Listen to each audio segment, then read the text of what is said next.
Chinese cuisine has become popular in many parts of the world, and although often adapting to local palates, still remains a favorite social food experience.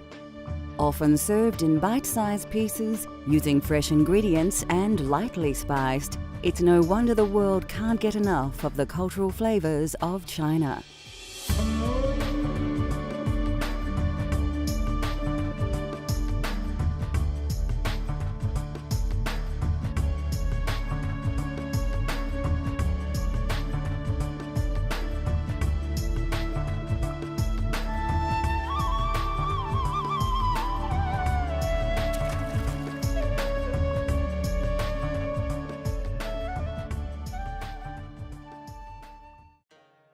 A country that features various geographical regions from mountains to grassland, the food of China is very much influenced by location and local produce, resulting in a variety of dining styles and flavors.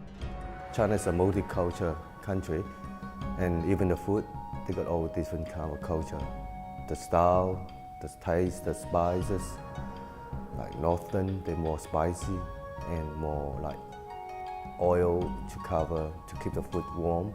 So they are slightly a bit of oil in there because of weather there. And southern is slightly a little bit different. Mainly it's the opposite of the style. It's clear, less oil and less spices. And because of that, that's why the southern food can bring up more natural taste and less oil. And not all the food are spicy. And southern food is concentrate on the natural of the food. What it is, you bring it out and you get that taste straight away.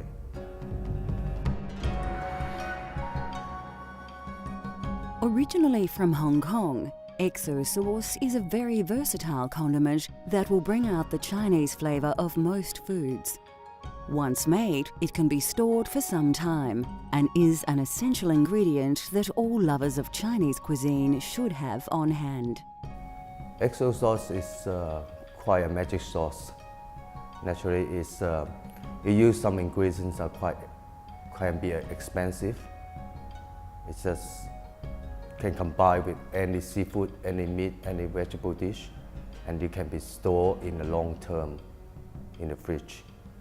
That's why it brings a very rich taste and all the texture, and they got so many different steps to make the XO sauce in the beginning, but afterward, you love it.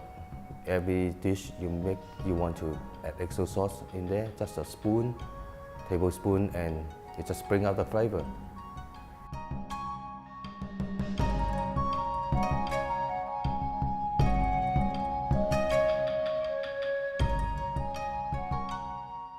It will take a little time to make the perfect XO sauce, but it is well worth it. You'll need several ingredients, some of which may only be available from selected Asian grocers. These include Chinese pickle and dried shrimp. Dry scallops need to be soaked in hot water for at least half an hour.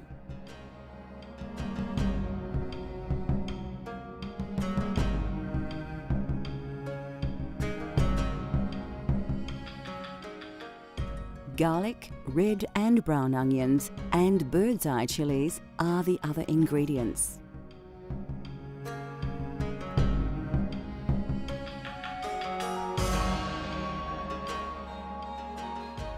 Like so many great dishes, the first thing we need to do is chop some onions.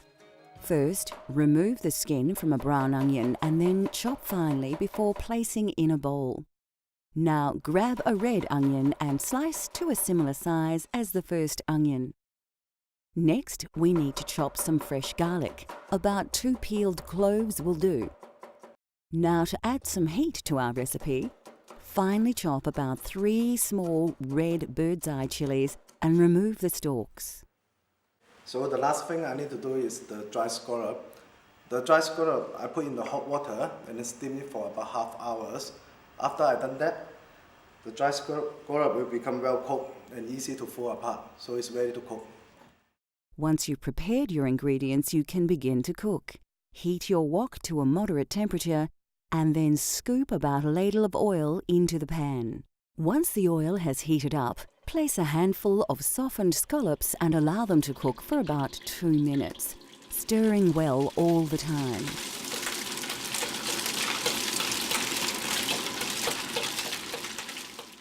Then, remove them from the oil and place them somewhere where they can drain. Grab a handful of Chinese pickle and add this to the oil. Stir this well and this time cook for 5 minutes before removing this from the oil and placing somewhere to drain. It is very important that you turn the heat down low now. To the oil, add your chopped red and brown onion along with a very generous sprinkling of dry shrimp. Stir the ingredients well. This part of the recipe will take a long time, but your patience will be rewarded as your resulting XO sauce will look and taste much better with time. After about half an hour, the ingredients should have cooked quite well and turned a dark golden colour. Make a well in the oil and then add some chopped garlic and allow to cook for about 1 minute. Now grab the dry scallop and Chinese pickle that we cooked before and add this to the wok along with all the ingredients. Mix well and finally add some chopped chilli. Your XO sauce can be stored in a bottle for some time and added to almost anything to inject a spicy taste of the Orient to your cooking.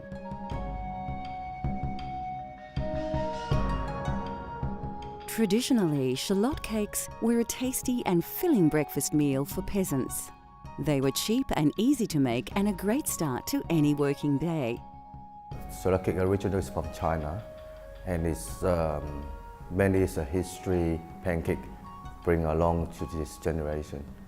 And it's easy to prepare, and for a parent it's a less variety of money to can afford it. In the old day, they don't have that much money to prepare the breakfast every day with their expenses.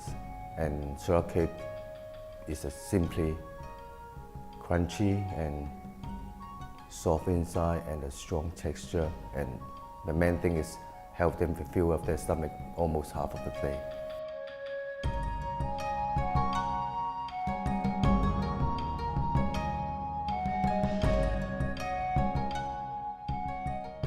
To make these traditional shallot cakes, all you need are a few very basic ingredients. To make the dough, you will need 500 grams of flour, 150 ml of boiling water, and 75 ml of ice water.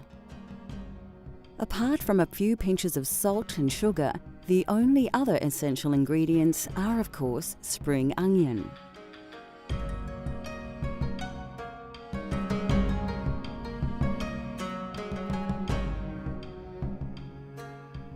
Of course, shallots form the basis of this recipe, so the first thing we need to do is prepare some.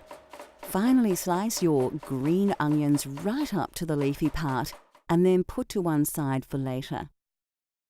Take a large mixing bowl and pour in 500 grams of flour. Pour in a glass of hot water and give everything a good mix. Now we need to add a glass of ice water and then mix the flour and water really well until the water has completely been absorbed by the flour. Tip the contents of the bowl out onto your worktop and knead your dough together using your hands. After we roll it about 20 minutes, it seems to be okay. What we need to do is we cut it to small pieces, like 20 pieces, and then we need to roll each pieces. And then after we roll it, we put some spring onion in. Using a pastry cutter or knife, cut out as many sections as you can. Put these to one side as we need to roll them out one by one. Flour your workbench before rolling out each ball like so. Then, grab the shallots you prepared earlier and liberally sprinkle a small handful down the middle of the pastry. Add a good pinch each of sugar and salt. Now comes the tricky part. First, fold one side to the middle, then the other side, make sure it overlaps with the first fold. Twist it around and then bend one end to the middle before bringing the other end back in on itself. Okay, let's look at that again. Fold one side of the dough over to the middle, then fold the opposite side over and make sure that it overlaps the first fold. Then take one end and bend it to the center, like so. Do the same with the other end and then join the two ends.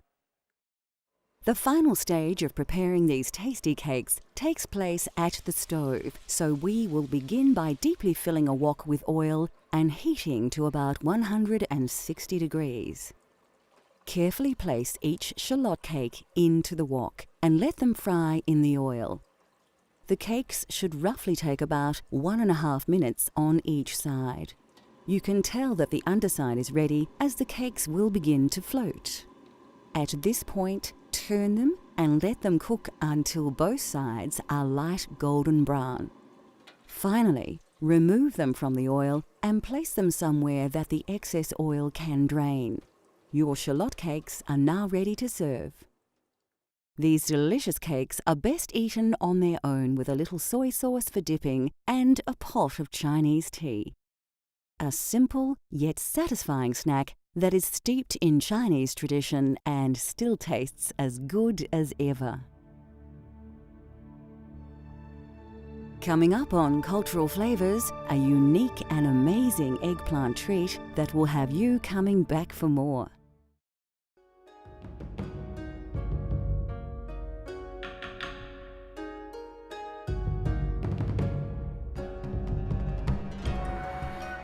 Salt and pepper dishes are commonly found on the menus of most Chinese restaurants.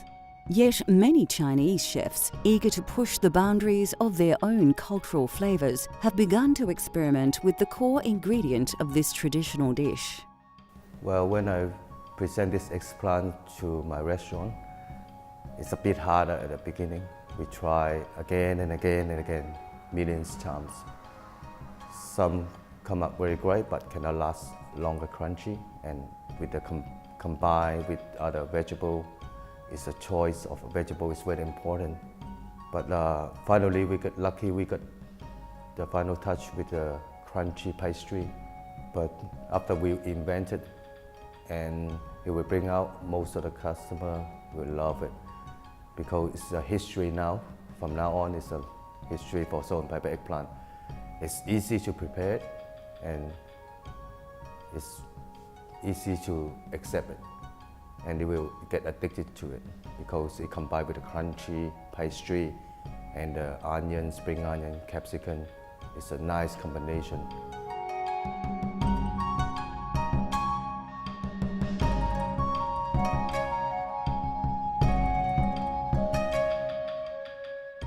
To prepare this tasty salt and pepper dish, you'll need half a red onion and a few spring onions. To add a peppery taste and some heat, you should have a red capsicum and 2 small red chilies. For ease, we've sliced some pre-made pastry, which we will fry later. Of course, you'll need 1 large eggplant.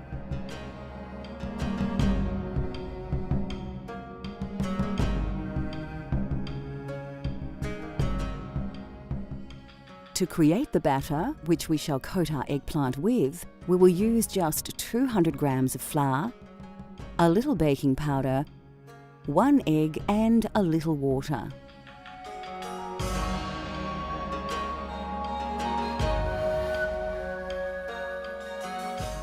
Your first job when preparing this dish is to prepare your vegetables. Take a large red capsicum, slice it in half, and then remove the seeds. Slice the first half lengthwise and then do the same with the other half. Put your capsicum to one side for later. Next, take a large brown onion, chop it in half and then peel away its outer layers. Finely slice each half of the onion and place in a bowl. For this recipe, we also need to prepare a few spring onions. To do this, place them on a chopping board together and cut into large pieces like so, and put these aside also. We also need to chop some garlic. A great tip is to place the bulb on its side and, with a very sharp knife, slice through its base. The bulb should fall apart, making it much easier to peel each clove. Once peeled, finely dice about 3 cloves of garlic and set aside. So now we finished prepared all the veggie here. The last thing we need to do is the eggplant. It's very easy. We just need to peel it and then cut it to the large chunks, a bit like a large potato chips. After we're done, we can bring it to cook. To peel your eggplant, slice off the top and then, with a potato peeler, remove all the skin from the vegetable. Cut the eggplant in half and then slice each section into very large chunks, like so. Now we can begin the cooking process, but before we do, we need to prepare a quick batter. To do this, simply mix 1 egg, 150 ml of water, around 200 grams of flour, and a little baking powder. Now whisk well until everything has combined and the batter has reached a consistency similar to this. Fill a wok with oil and heat on a high flame. You can make sure the oil is hot enough by dropping a few drips of batter in first. To cook the eggplant, dip pieces into the batter before placing them into the oil. Allow the vegetable to cook until they turn light golden in color, and this should take around 3 minutes. Then, remove them from the oil and place them somewhere where any excess oil can drain. Now put a generous handful of sliced pastry into the oil and allow this to fry for about 1 minute only. Remove from the wok and place somewhere to drain. Put the oil from the wok into another saucepan, then place the wok back on the heat and throw in a handful of onion, spring onion, red capsicum, and chili. Keep stirring the ingredients for about 1 minute, and as soon as they begin to release their aromas, add the cooked eggplant and sliced pastry to the wok. Finally, season well with salt and pepper and toss thoroughly to mix all the ingredients together. Tip everything straight out on a plate and your dish is ready to serve. Salt and pepper eggplant is a modern twist to a traditional Chinese favorite. It is delicious served simply on its own, or as a snack with cool and refreshing beverages, or as part of a complete Chinese banquet. Either way, it will not disappoint those willing to give it a try. Still to come on Cultural Flavours, we explore the wonderful world of Chinese essentials.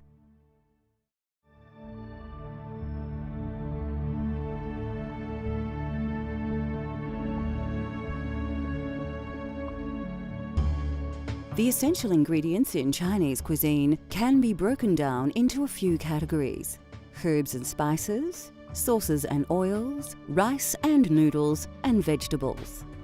Meats are used extensively in Chinese cooking, but often only in small amounts. The Chinese cook with an extensive range of vegetables, many that are common in all areas. There are, of course, some vegetables that are the mainstay of Chinese cuisine. We have to mention Chinese cabbage. There are hundreds of types of cabbage used in Asia, but by far the most popular is the Chinese cabbage, known as sui choy in China. You'll find sui choy in stir-fried noodles, dumplings, soups, hot pots, and broths.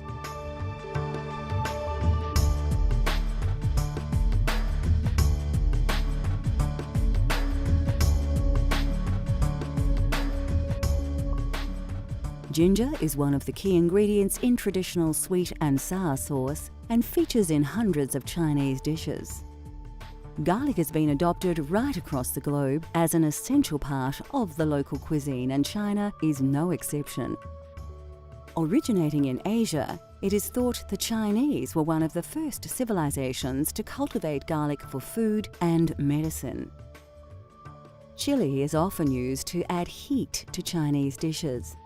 Rarely used fresh, whole ground chilies and chili flakes are preferred for their versatility. An extremely hot peppercorn, Szechuan, is generally used sparingly and is one of the 5 spices in Chinese 5-spice powder.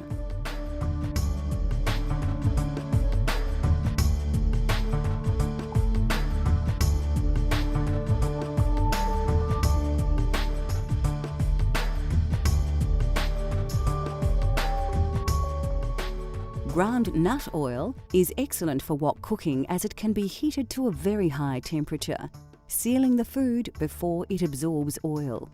Sesame oil is also a favourite as it adds a distinct flavour to the dish. Common right across Asia, soy sauce is also a staple of China and one of the most widely used ingredients. There are several types of soy sauce, with light soy being the most popular, although it is much saltier than the dark soy. For those Chinese lucky enough to live near the coastline, seafood and shellfish is a very important component of their food culture. Well, the scallop itself is so natural and all the seafood tastes. And that's why, because of the XO sauce, is quite rich taste. But after steam and let the scallop absorb the sauce, the combination is just perfect. And a dash of soy sauce on top with rice fusilli. Then you have the soft, a little bit crunchy, and this is a natural seafood.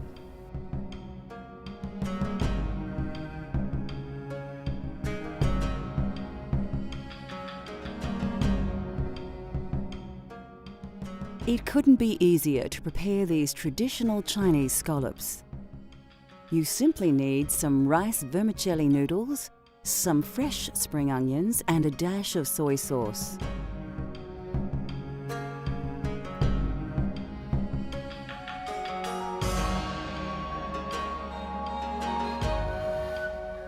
Of course, you'll also need some of the delicious XO sauce that we've just prepared to put the finishing touches to this dish.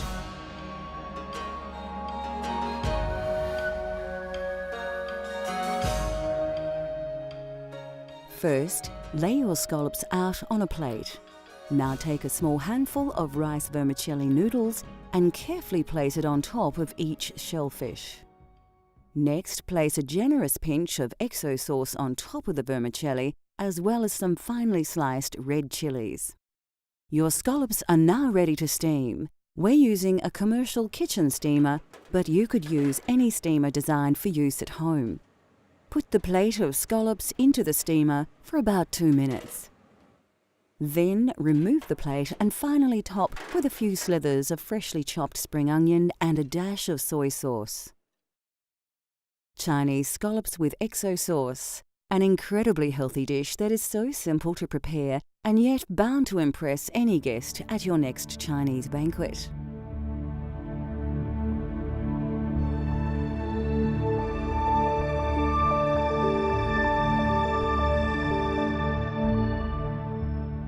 China is a huge country with many, many flavours, and we have taken a tiny snapshot of the food from this vast country. The Chinese have developed a cuisine that's varied and healthy and features dishes developed over many generations. There are literally thousands of delicious and distinct cooking ideas that you can explore in your own kitchen. Cultural Flavours continues to explore the world through the diversity of food. From Sudan to Lebanon, Thailand to Nepal, let Cultural Flavours take you on a gastronomic journey so you can experience the tastes of the globe at home.